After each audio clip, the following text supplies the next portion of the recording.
संवाद लाइव। इस वीडियो को लाइक करें, हमारे चैनल को सब्सक्राइब कर बेल आइकन जरूर प्रेस करें हमारी न्यू वीडियो सबसे पहले देखने के लिए। अच्छा सुनो, सब्सक्राइब करते वक्त ना घंटी बजा देना ताकि जब मैं ऑनलाइन आऊं तो तुम्हारे फोन की भी घंटी बजे।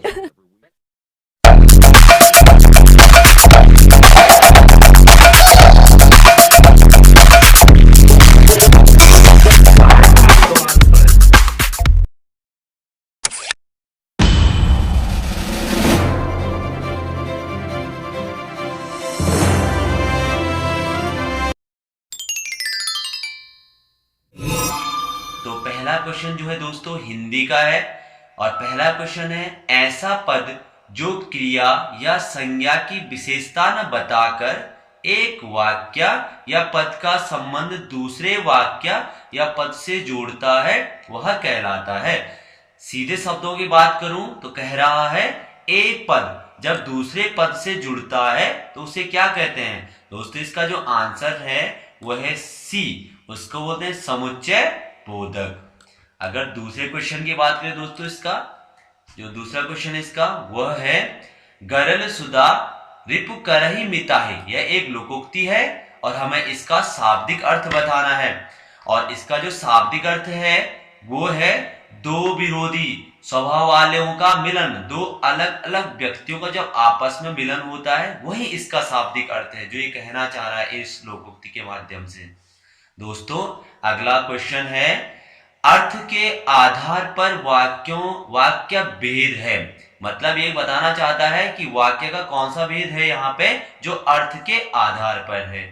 तो अर्थ के आधार पर वाक्य का भेद है विस्मय बोधक वाक्य, जो इसका सही उत्तर है।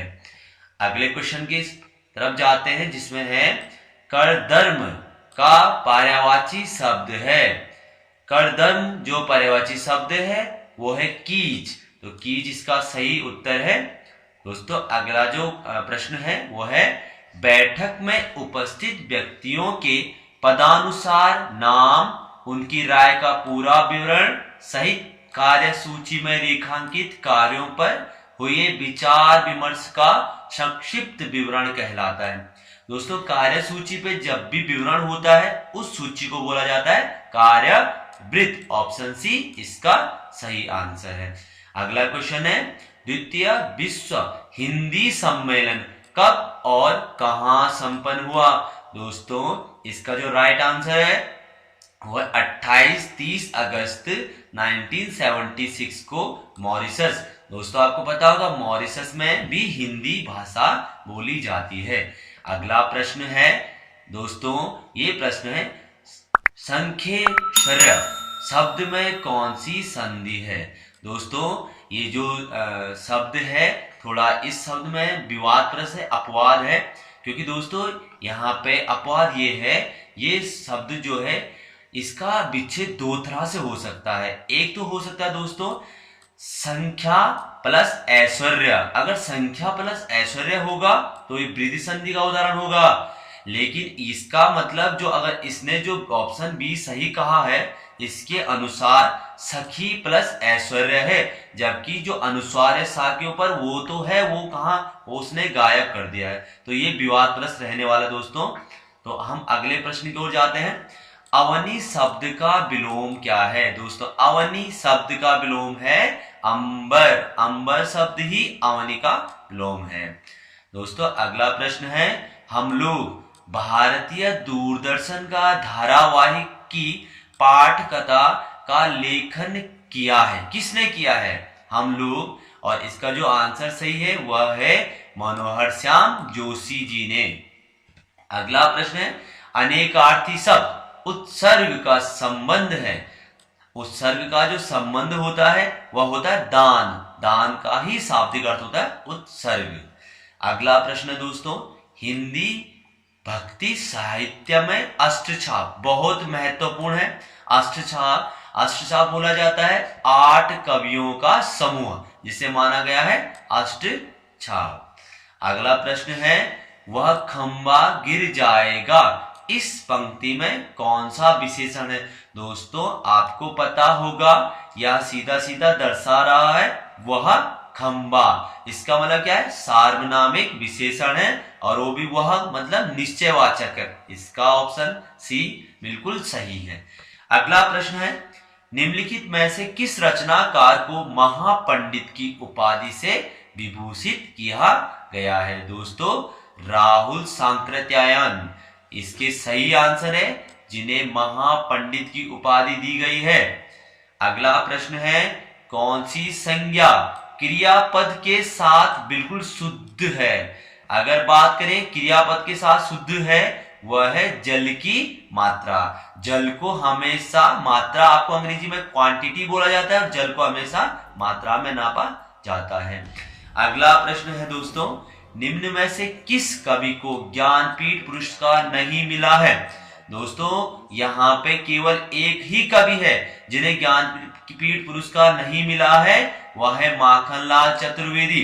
बाकी सभी को ज्ञानपीठ पुरस्कार से सम्मानित किया गया है।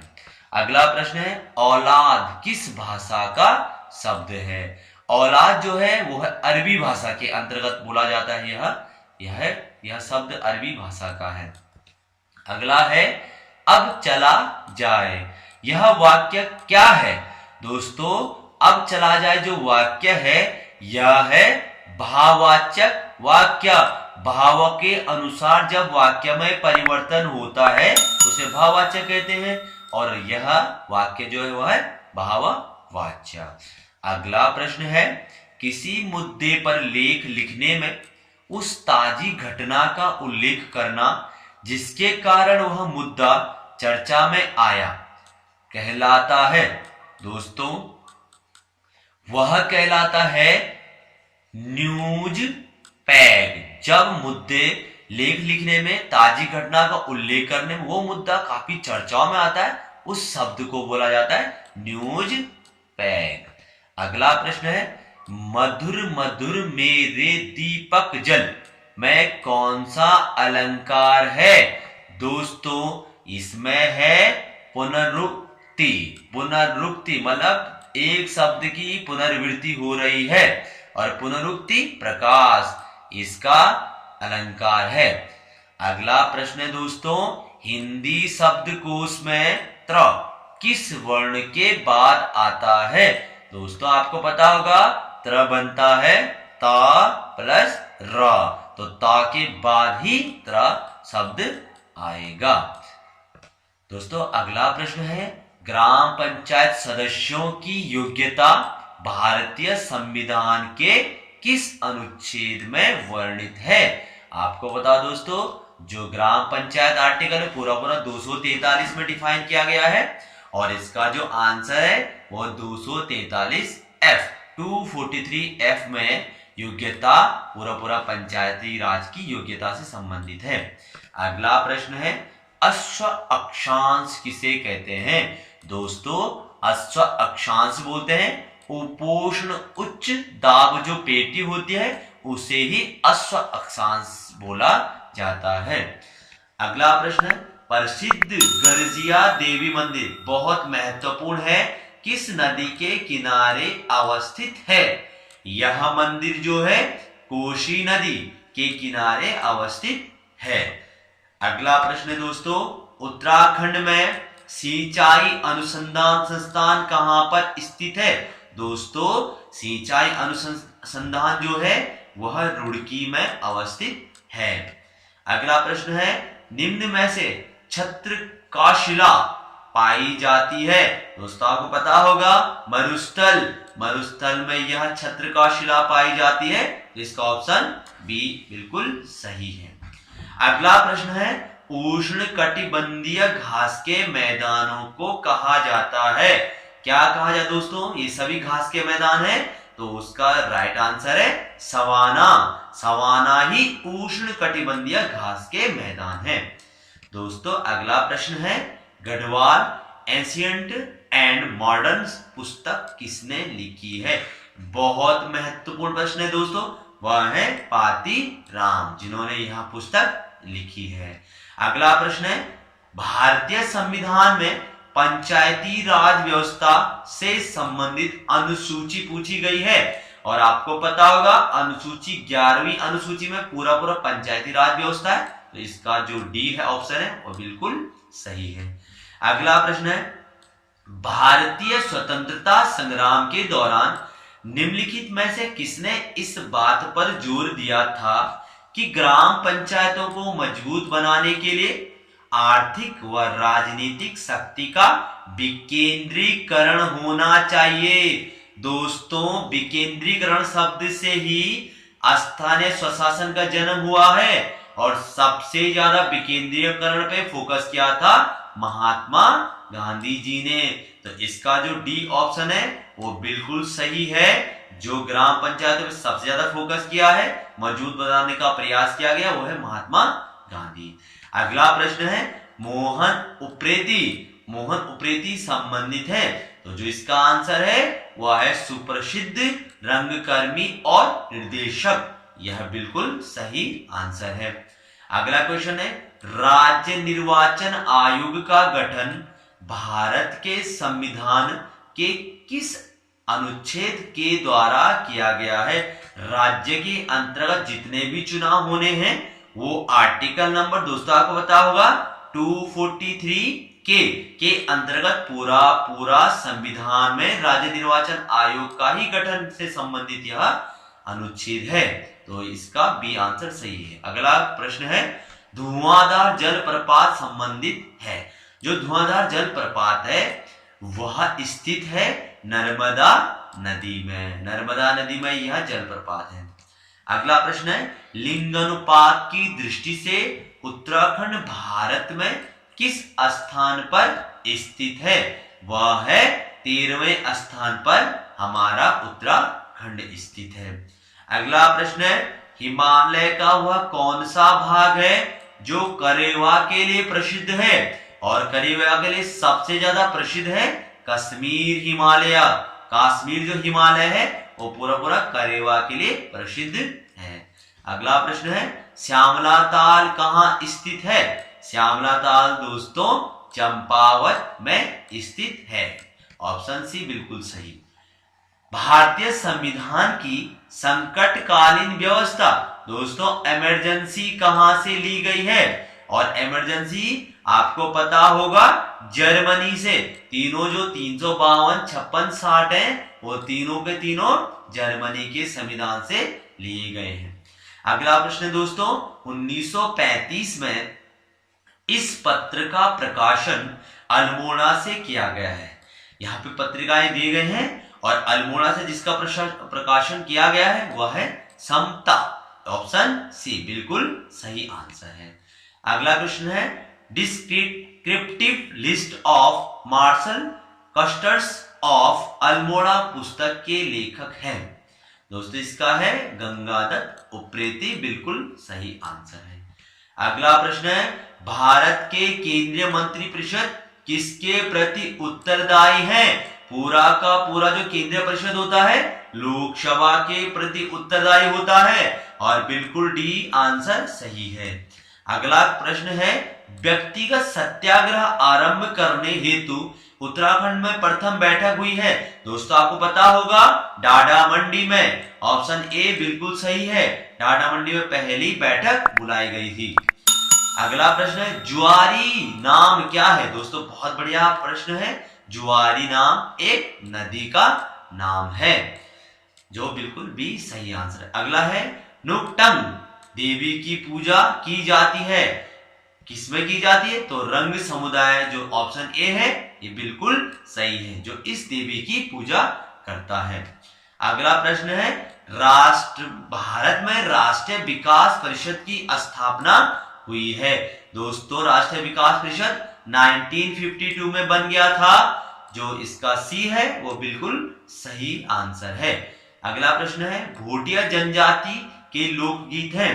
भोटिया जनजाति की ये सभी तुवेरा, बाजू, तिमली, ये तीनों के तीनों इसके लोकगीत हैं, तो ऑप्शन डी।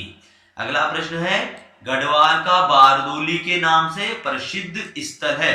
दोस्तों और इसका आंसर है गुजड़ू। जो इसका बी ऑप्शन है वो गुजड़ू है, जो बिल्कुल सही आंसर है। अगला प्रश्न है, वर्ष 2011 की जनगणना के अनुसार जनसंख्या घनत्व के संबंध में उत्तराखंड का भारत में स्थान है। जनसंख्या घनत्व में उत्तराखंड का जो नंबर है वो है 26, तो ऑप्शन ए बिल्कुल सही है। अगला प्रश्न है, हमें यहाँ पे सुमेलित करना है। यहाँ पे सुमेलित करना में ऑप्शन दिए गए ए बी सी डी और हमें इन्हें सुमेलित करना है। लेकिन हाँ, यहाँ पे ये भी चेक करना है, हमें सुमेलित करते हुए हमें ये देखना है कि कौन सा सुमेलित नहीं है। पहले हमें चेक करना है, उसमें यहाँ देखना है कौन सा इसमें सुमेलित नहीं है। तो आप देख रहे हो दोस्तों, यहाँ पे विष्णु प्रयाग परियोजना रुद्रप्रयाग बिल्कुल सही है। मनेरी भाली परियोजना उत्तरकाशी में है, ये भी बिल्कुल सही है। और सप्तेश्वर परियोजना जो पिथौरागढ़ में है वो बिल्कुल सही है। लेकिन लोहारी नागपाला परियोजना जो कहां पे है, उत्तरकाशी, इसने दे रखा है, वो बिल्कुल गलत आंसर है। तो ऑप्शन ए, इसका ऑप्शन ए बिल्कुल सही है। अगला प्रश्न है, गुप्त वंश का संस्थापक कौन था? गुप्त वंश का संस्थापक है श्री गुप्त, इसे गुप्त वंश का संस्थापक माना जाता है। ऑप्शन सी बिल्कुल सही उत्तर है। अर्जुन पुरस्कार से सम्मानित खिलाड़ी हरिदत्त कापड़ी किस खेल से संबंधित है? हरिदत्त कापड़ी है बास्केटबॉल से संबंधित है। ऑप्शन सी बिल्कुल सही है। अगला प्रश्न है, भारत में न्यूनतम मजदूरी अधिनियम कब पारित किया गया है? बहुत महत्वपूर्ण रहा है। 1948 में यह अधिनियम पारित हुआ है। ऑप्शन बी बिल्कुल सही है। अगला प्रश्न है, किस ग्रंथ में गढ़ नरेश श्याम शाह को मुगल बादशाह द्वारा एक घोड़ा व हाथी प्रदान करने का उल्लेख मिलता है? यह है ताजुक-ई-जहांगीरी। यह जो पुस्तक है जिसमें इसका उल्लेख मिलता है, तो ऑप्शन बी बिल्कुल सही है। अगला प्रश्न है, काशीपुर में बाल सुंदरी देवी के मंदिर पर कौन सा मेला लगता है? यह मेला बहुत महत्वपूर्ण है, वह है चैती मेला, जो ऑप्शन सी बिल्कुल सही आंसर है। अगला प्रश्न है, अटल पेंशन योजना में सम्मिलित होने की अधिकतम आयु है? अटल पेंशन योजना 40 ईयर। ऑप्शन बी बिल्कुल सही है। अगला प्रश्न है, मार्च 2016 को अंतरराष्ट्रीय पैराग्लाइडिंग प्रतियोगिता का आयोजन निम्न में से किस स्थान पर किया गया है? दोस्तों इसका बिल्कुल सही आंसर है पिथौरागढ़। ऑप्शन डी बिल्कुल सही आंसर है। अगला प्रश्न है, किस प्रकार की मुहरें सिंधु घाटी सभ्यता और मेसोपोटामिया की मजबूत रिश्तों को बताती है? आपको दोस्तों पता होगा कि बेलनाकार मुहरें थी वो सिंधु घाटी सभ्यता से प्राप्त हुई है और ये मजबूत रिश्ते को दर्शाती है। तो ऑप्शन ए बिल्कुल सही है। अगला क्वेश्चन है, जाह्नवी नदी निम्न में से कौन से एक मुख्य नदी से संबंधित है? दोस्तों वह है भागीरथी नदी से संबंधित है यह नदी। ऑप्शन डी बिल्कुल सही।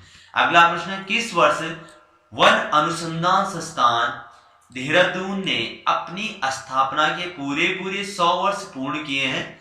तो दोस्तों 2006 में पूरे उन्होंने 100 साल पूर्ण कर लिया है। लगभग 1906 में इसकी स्थापना हुई है और लगभग 2006 में 100 साल कंप्लीट कर चुका है यह अनुसंधान। तो ऑप्शन बी बिल्कुल सही। अगला प्रश्न है, भारत में सहज नीति का निर्धारण किस देश के अनुभव पर लागू हुआ है?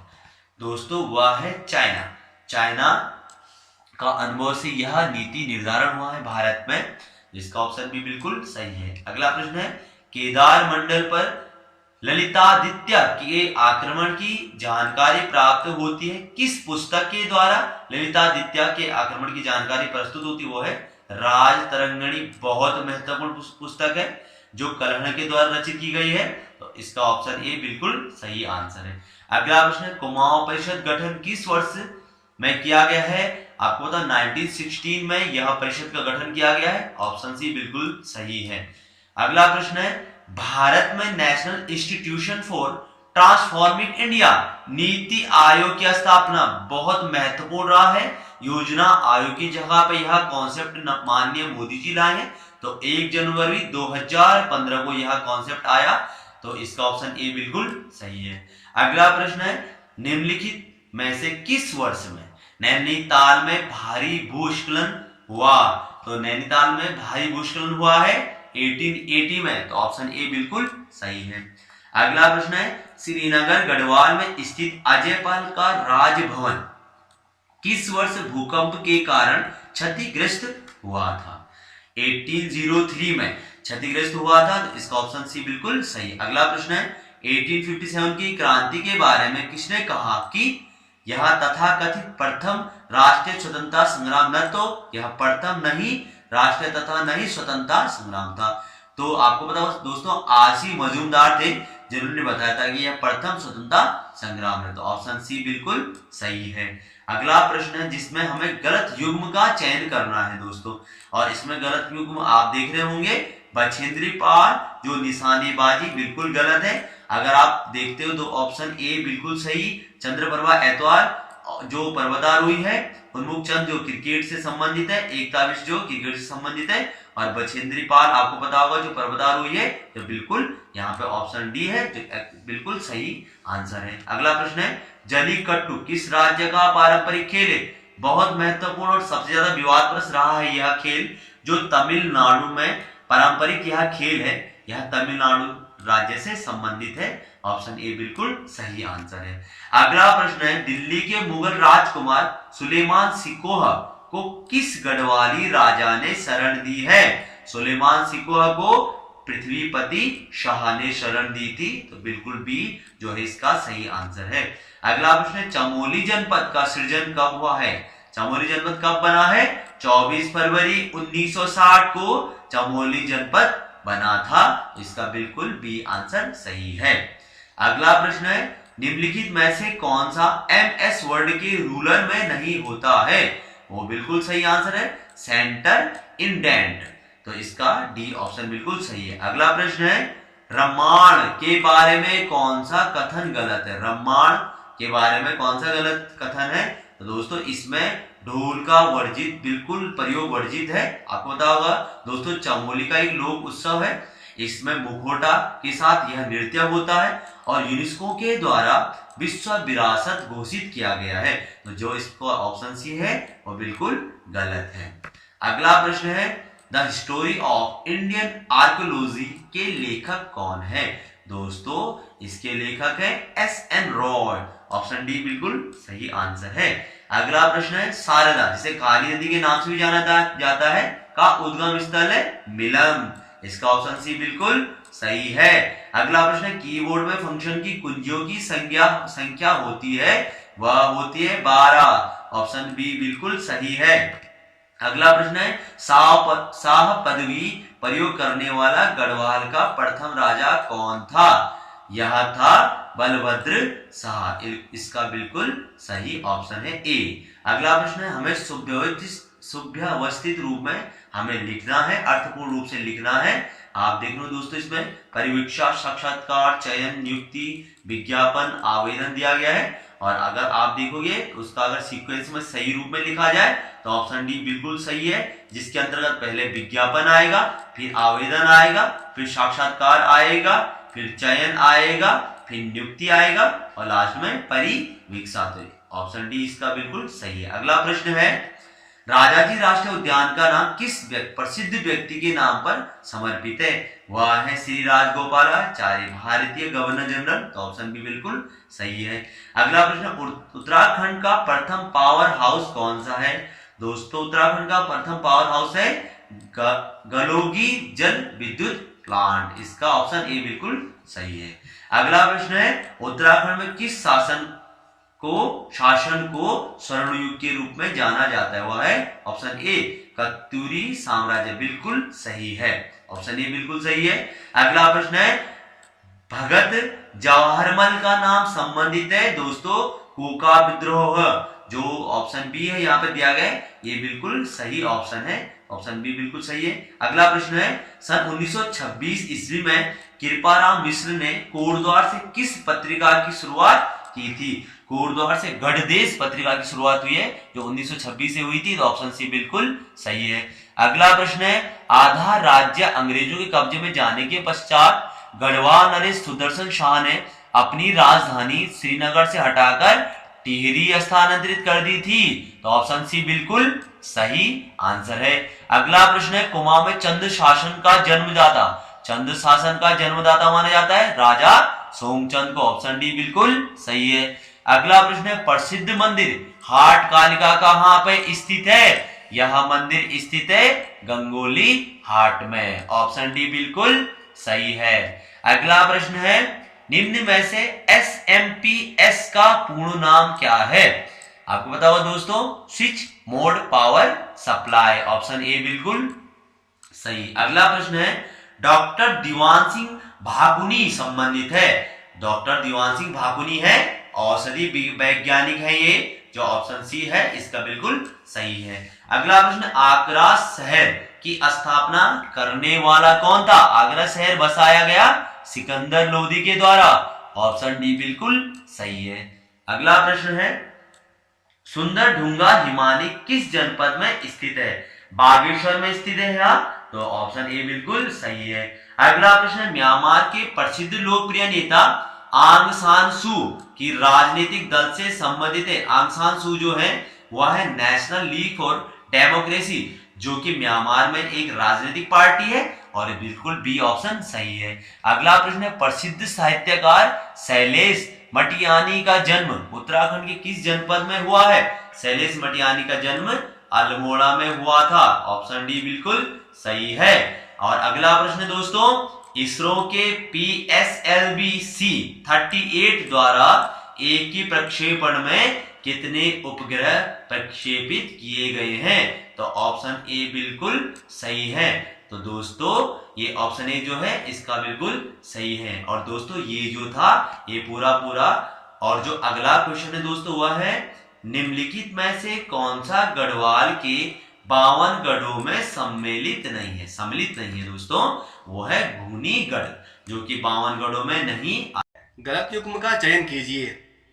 झुमेलो उत्तराखंड का नृत्य, छोलिया उत्तराखंड का नृत्य, नगाड़ा गीत, और डी सरला बहन मिस कैथरीन हेलीमन। तो दोस्तों इसका जो राइट आंसर होगा वह होगा सी नगाड़ा, क्योंकि जो नगाड़ा है यह गीत नहीं है बल्कि यह एक संगीत वाद्य यंत्र है। क्वेश्चन नंबर सेकंड है हमारा, गलत युग्म का चयन कीजिए। पंतनगर हवाई अड्डा नैनीताल, गौचर हवाई अड्डा उत्तरकाशी, नैनी सैनी हवाई अड्डा पिथौरागढ़, और आखिरी ऑप्शन है हमारा ए और बी दोनों युग्म गलत है। तो दोस्तों इसका जो राइट आंसर होगा वह होगा नैनी सैनी हवाई अड्डा, जो कि पिथौरागढ़ में, क्योंकि जो पंतनगर हवाई अड्डा है यह है उधम सिंह नगर में, और जो गौचर हवाई अड्डा है यह है चमोली में। तो इस प्रकार से हमारा जो डी आंसर है वो बिल्कुल राइट होगा। नेक्स्ट क्वेश्चन की बात करते हैं। प्रद्युमन शाह नरेश डैश डैश के युद्ध में गोरखा के विरुद्ध लड़ते हुए शहीद हो गए। तो यह युद्ध कहां हुआ था? तो यह युद्ध हुआ था खुरबड़ा, जो कि देहरादून में स्थित है। अगला प्रश्न है, उत्तराखंड विधानसभा के प्रथम अध्यक्ष प्रकाश पंत, गोविंद सिंह कुंजवाल, यशपाल आर्य या पंडित एनडी तिवारी? तो जो गोविंद सिंह कुंजवाल हैं यह 2002 में उत्तराखंड विधानसभा के अध्यक्ष बने थे, और जो यशपाल आर्य हैं यह हमारे इस वक्त परिवहन मंत्री, और जो एनडी तिवारी हैं यह उत्तर प्रदेश और उत्तराखंड के भूतपूर्व मुख्यमंत्री रह चुके हैं। तो इसलिए हमारा जो राइट आंसर है वह होगा प्रकाश पंत। अगला प्रश्न है, निम्न में से उत्तराखंड के किन जनपदों में राजाजी नेशनल पार्क स्थित है? तो दोस्तों यह बड़ा ही सरल प्रश्न हमने बनाया है। तो इसका जो आंसर है वह डी होगा, क्योंकि सभी जनपदों में स्थित है, और इनमें जो पार्क है वह है राजाजी नेशनल पार्क और कार्बेट नेशनल पार्क। तो आंसर डी हमारा बिल्कुल सही है। अगला प्रश्न है, यूनेस्को द्वारा डैश डैश को सन 1988 में वैश्विक धरोहर स्थल घोषित किया गया। पहला है नंदा देवी बायोस्फीयर रिजर्व, दूसरा है राजाजी बायोस्फीयर रिजर्व, तीसरा है गोविंद नेशनल पार्क, या डी इनमें से कोई नहीं? तो जो आंसर होगा वो होगा हमारा नंदा देवी बायोस्फीयर रिजर्व, क्योंकि इसको सन 1988 में वैश्विक धरोहर घोषित कर दिया गया था। अगला प्रश्न, निम्न में से पाताल भुवनेश्वर क्या है? एक गुफा है, एक ताल है, एक पार्क है, एक नदी है? तो दोस्तों जो पाताल भुवनेश्वर है यह एक गुफा है। कुमाऊं मंडल के कितने जनपद गढ़वाल मंडल की सीमा को स्पर्श करते हैं? 5, 2, 3 या कोई नहीं? तो इसका जो राइट आंसर होगा वो होगा डी, इनमें से कोई नहीं, क्योंकि जो राइट आंसर है वो है 4 डिस्ट्रिक्ट है यहाँ पर। और वो 4 डिस्ट्रिक्ट कौन कौन से हैं? पिथौरागढ़, बागेश्वर, अल्मोड़ा और नैनीताल। तो राइट आंसर डी। आप ध्यान रखेंगे। सही युग्म का चयन कीजिए, आपको बताना है कि कौन सा युग्म सही है। तिलहरी आभूषण महिलाएं गले में पहनती हैं। बेलूपा को 12मासा गीत मोहन उप्रेती जी का है। जागर गायिका बसंती देवी बिष्ट है। या उपरोक्त सभी युग्म सत्य हैं? तो दोस्तों यह भी बड़ा इजी प्रश्न हमने यहाँ पर रखा है, तो डी आंसर बिल्कुल राइट होगा, उपरोक्त सभी युग्म सत्य हैं। अगला प्रश्न है, लाखामंडल उत्तराखंड के किस जनपद में स्थित है? तो दोस्तों लाखामंडल देहरादून से 128 किलोमीटर दूर स्थित यमुना नदी के तट पर स्थित एक शिव मंदिर है और यह पड़ता है देहरादून में। नैनीताल जनपद की सीमा को स्पर्श करने वाले जिलों की संख्या आपको बतानी है, 5, 4, 3 या 6। तो इसका जो राइट आंसर होगा वो है 5, और वो कौन कौन से हैं? अल्मोड़ा, पौड़ी, उधम सिंह नगर, चंपावत और पिथौरागढ़। अगला प्रश्न है, हेमवती नंदन बहुगुणा गढ़वाल विश्वविद्यालय को कब केंद्रीय विश्वविद्यालय का दर्जा मिला? तो इसका राइट आंसर होगा ए, 15 जनवरी 2009 को। अगला प्रश्न, निम्नलिखित में से कौन युग्म सुमेलित नहीं है? ध्यान रखिए दोस्तों, आपको प्रश्न को बड़े ही गौर से पढ़ना चाहिए। कई बार क्या होता है कि लिखा कुछ होता है, हम पढ़ कुछ और लेते हैं। तो निम्नलिखित में से कौन सुमेलित नहीं है? चंडी प्रसाद भट्ट पर्यावरण से, बिल्कुल है। पचेंद्री पाल पर्वतारोहण से, बिल्कुल है। जसपाल राणा साहित्य, और बीसी खंडूड़ी राजनीति। तो जो गलत युग्म है वो है हमारा सी, जसपाल राणा। जसपाल राणा का जो संबंध है यह है निशानेबाजी से, ठीक है। तो हमारा जो सी आंसर होगा वो यहां पर सही होगा। अगला प्रश्न है, 2011 की जनगणना के अनुसार उत्तराखंड में साक्षरता दर आपको बतानी है। तो ए है 65.48, बी है 71.60, सी है 74.18 और डी है 79.63। तो दोस्तों डी आंसर आपका बिल्कुल सही होगा, 79.63%। अगला प्रश्न है, गढ़वाल के निम्नलिखित शासकों को उनके शासन कालक्रम के आधार पर व्यवस्थित करना है। दोस्तों आपको इन्हें असेंडिंग करना है।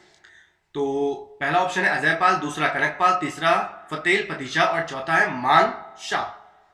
तो इसका जो क्रम हमने यहाँ पर आपको लिख दिया है वह है, जो सही क्रम है वो है, पहला है कनकपाल, दूसरा है अजयपाल, तीसरा है मान शाह और चौथा है फतेह पति शाह। तो राइट आंसर होगा इसका सी, 2, 1, 4, 3। अगला प्रश्न हमारा, गोविंद बल्लभ पंत हिमालयन पर्यावरण विकास संस्थान स्थित है, कहां स्थित है? पहला है पिथौरागढ़, दूसरा है कोटद्वार, तीसरा है कोसी कटारमल और चौथा है रुद्रपुर। तो इसका जो राइट आंसर होगा वो है सी, कोसी कटारमल में। अगला प्रश्न है, भारत में कौन निम्न में से कौन उत्तराखंड में अवस्थित नहीं है? Bharat heavy electrical limited, Hindustan machine tools, IDPL और हिंदुस्तान एरोनॉटिक्स लिमिटेड। तो मैंने यहाँ पर थोड़ा एक्सप्लेन किया है, हम बता देते हैं आपको। जो BHEL है दोस्तों यह हरिद्वार में है, आप जानते हैं। दूसरा है हिंदुस्तान मशीन टूल्स, यह हल्द्वानी के रानीबाग में है। आईडीपीएल यह ऋषिकेश के वीरभद्र में है। और जो हिंदुस्तान एरोनॉटिक्स लिमिटेड है यह बेंगलुरु तथा कर्नाटक में है। तो दोस्तों राइट आंसर इसका होगा डी, हिंदुस्तान एरोनॉटिक्स लिमिटेड। अगला प्रश्न है, चाइना पीक जिस जिले में स्थित है वह है चमोली, अल्मोड़ा, उत्तरकाशी और नैनीताल। तो दोस्तों इसका जो राइट आंसर होगा वो होगा क्या? नैनीताल, क्योंकि यह नैनीताल के समीप, चाइना पीक की हम बात कर रहे हैं तो चाइना पीक नैनीताल के समीप एक 2600 मीटर की ऊंची चोटी है। यह चाइना पीक या नैना पीक के नाम से मशहूर है। तो राइट आंसर हमारा है डी। अगला प्रश्न है हमारा, गोविंद राष्ट्रीय उद्यान जहां स्थित है वह जनपद है, आपको जनपद का नाम बताना है। तो यह है आपका उत्तरकाशी में। इस राष्ट्रीय उद्यान की स्थापना 1982 में हुई थी और इसका क्षेत्रफल 472 वर्ग किलोमीटर है। तो इसका जो आंसर है वो बी, उत्तरकाशी बिल्कुल सही है। अगला प्रश्न है, देहरादून में भारतीय सैन्य अकादमी की स्थापना किस वर्ष हुई थी? आपको वो वर्ष बताना है, 1922, 1932, 1933 या 1935। तो दोस्तों इसका जो राइट आंसर वो है बी, 1935। इसके बारे में थोड़ा हम जान लेते हैं।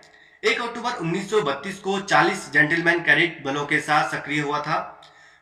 ब्रिगेडियर LP कॉलिंस अकादमी के पहले कमांडेंट थे। जनवरी 1950 में राष्ट्रीय सुरक्षा अकादमी NDA के रूप में इसे नया नाम दिया गया। तो राइट आंसर हमारा होगा बी 1932। अगला प्रश्न है हमारा, कुमाऊं रेजिमेंट का वह सैन्य अधिकारी जिसे प्रथम परमवीर चक्र से सम्मानित किया गया। Major Shaitan Singh, major Somnath Sharma, captain Anas Ahmad और मेजर राजेश सिंह अधिकारी। तो दोस्तों इसका जो राइट आंसर होगा वो होगा डी, मेजर राजेश सिंह अधिकारी। अगला प्रश्न है, विवेकानंद पर्वतीय कृषि अनुसंधान संस्थान स्थित है। इसका जो राइट आंसर होगा वो होगा अल्मोड़ा, ए। हिल यात्रा उत्सव जिस जिले में मनाया जाता है वह है। इसका हमने थोड़ा यहाँ पर आपको एक्सप्लेन किया है। यह पिथौरागढ़ में भादो माह में मनाया जाता है। उत्तराखंड का प्रमुख मुखौटा नृत्य हिल यात्रा है। हिल यात्रा का शाब्दिक अर्थ होता है कीचड़ का खेल। हिल यात्रा का शाब्दिक अर्थ दलदल यानी पानी वाली दलदली भूमि, और यात्रा का अर्थ खेल या तमाशा से है। तो इसका जो राइट आंसर वो होगा ए, पिथौरागढ़। अगला प्रश्न है हमारा, साहित्य का ज्ञानपीठ पुरस्कार पाने वाले उत्तराखंड के एकमात्र व्यक्ति का नाम बताइए। तो हम देख लेते हैं ऑप्शन, लीलाधर जुगड़ी। इन्हें साहित्य अकादमी द्वारा पुरस्कृत हिंदी कवि हैं। ईलाचंद्र जोशी अल्मोड़ा के हिंदी भाषा के कवि हैं, और वीरेन डंगवाल साहित्य अकादमी द्वारा पुरस्कृत हिंदी कवि हैं। तो इसका जो राइट आंसर होगा वो होगा डी, सुमित्रानंदन पंत। सुमित्रानंदन पंत छायावादी कवि भी हैं। इनका जो जन्म है वो बागेश्वर में हुआ था, और इनकी जो कृति है वो है चिदम्बरा। इन्हें पद्म भूषण से भी सम्मानित किया गया है। तो डी आंसर हमारा जो डी है, सुमित्रानंदन पंत, यह बिल्कुल सही होगा। अगला प्रश्न है, प्राचीन किरातों को पहचाना जाता है। आपको जनजाति का नाम बताना है, तो वह जनजाति है राजी जनजाति। और अगला प्रश्न है, 2001 की जनगणना के अनुसार उत्तराखंड का लिंग अनुपात 963, या हम कहें तो 1000 अनुपात 963। इसका जो आंसर सी है वो बिल्कुल सही है। छोटा कैलाश स्थित है दोस्तों पिथौरागढ़ जनपद में। माई इंडिया पुस्तक के लेखक, पहला है डॉक्टर शेखर पाठक, दूसरा है रस्किन बॉन्ड, तीसरा है बैरिस्टर मुकुंदी लाल, और चौथा है जिम कार्बेट। तो इसका जो आंसर है वो जिम कार्बेट है, क्योंकि जिम कार्बेट आयरिश मूल के भारतीय लेखक, दार्शनिक तथा एक शिकारी रहे हैं, शिकारी भी थे। तो जो आंसर डी होगा यह बिल्कुल सही होगा। उत्तराखंड राज्य की सबसे पुरानी जल विद्युत परियोजना, लोहिया हेड परियोजना, पाथरी परियोजना, चीला परियोजना या गगोली परियोजना। दोस्तों जो लोहिया हेड परियोजना है यह उधम सिंह नगर में स्थित है, पाथरी परियोजना हरिद्वार में स्थित है, चीला परियोजना पौड़ी में स्थित है, और गगोली परियोजना मसूरी में स्थित है। तो इसका जो राइट आंसर होगा वो होगा डी, गगोली परियोजना, जो कि मसूरी में स्थित है। यह सबसे पुरानी जल विद्युत परियोजना है। भगा शब्द का प्रयोग ग्रामीण उत्तराखंड में किया जाता है। आपको बताने के भगा शब्द का प्रयोग क्यों करते हैं ग्रामीण, किस चीज के लिए करते हैं? जल संग्रहण के लिए, फलों के एकत्रीकरण के लिए, खाद्यान्नों के संग्रहण के लिए, या दुग्ध संग्रहण के लिए। तो इसका जो राइट आंसर होगा वो होगा सी। इस वीडियो को अपने दोस्तों के साथ जरूर शेयर कीजिएगा, और इस वीडियो में कमेंट करके हमें लाजमी तौर पर बताइएगा कि आने वाले वक्त में आप किस तरह की वीडियोस देखना पसंद करते हैं। और अगर आपने अभी तक हमारा चैनल सब्सक्राइब नहीं किया तो फौरन सब्सक्राइब कीजिए, साथ ही बेल आइकॉन पर क्लिक करें ताकि मजीद आने वाली वीडियो जो हम वक्तन फवक्तन आपके लिए इस चैनल पर अपलोड करते हैं वो आपको वक्त पर मिलती रहे और आप उनसे मुस्तफीद होते रहें। अगली वीडियो तक हमें दीजिए इजाजत, अपना ख्याल रखिएगा। ताज़ा तरीन अपलोड्स की नोटिफिकेशन हासिल करने के लिए हमारे चैनल को सब्सक्राइब करें और साथ में दिए गए घंटी के निशान को दबाना ना भूलें।